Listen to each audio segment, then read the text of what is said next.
Hi guys, here I have another little video for you. I'm painting a tree in encaustic wax.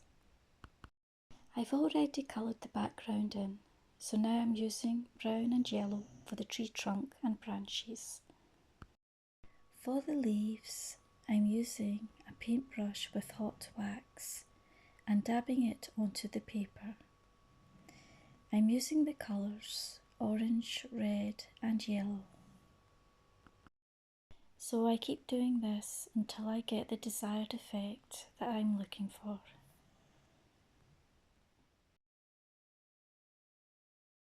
Just adding some finishing touches. Thank you for watching, and please like and subscribe if you enjoy this content.